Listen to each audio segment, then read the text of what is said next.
కాదు, మేము ఇవ్వలేదే. శ్రీ సిటీలో కాంగ్రెస్ ప్రభుత్వంలో ఎవరికి వాళ్ళని వాడుకున్నాం, ఇన్వెస్ట్మెంట్ తీసుకొని వచ్చాం 1,00,000 కోట్లు. మరి అంతేగాని ఈ విధంగా ప్రభుత్వ భూముల్ని పేదవాళ్ళ దగ్గర నుంచి భూములు తీసుకొని మరి కోటీశ్వరులకు ఇవ్వడాన్ని కాంగ్రెస్ పార్టీ ఖండిస్తుంది. మరి రైతుల పరిస్థితి చాలా అధ్వానంగా ఉంది. 10 లక్షల ఎకరాల భూములు మొదట తుఫాన్లో కొట్టుకొని పోయినాయి. వాళ్ళకి 5,000 ఇచ్చేసి లండన్కి వెళ్ళాడు మా మిత్రుడు. 5,000 ఎక్కడికి వస్తుంది?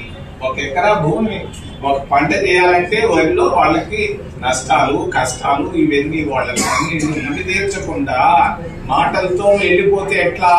కాంగ్రెస్ ప్రభుత్వం ఉన్నప్పుడు రైతులకు రుణమాఫీ చేశాం. 74,000 కోట్ల రూపాయలను 20 సంవత్సరాల క్రితం మేము మాఫీ చేశాం. అందరి అప్పులు తీసేసాం. ఈ రోజు కేంద్ర ప్రభుత్వం ఏం చేస్తా ఉంది? రుణమాఫీ చేస్తా ఉంది. ఎవరికి చేస్తా ఉంది రుణమాఫీ?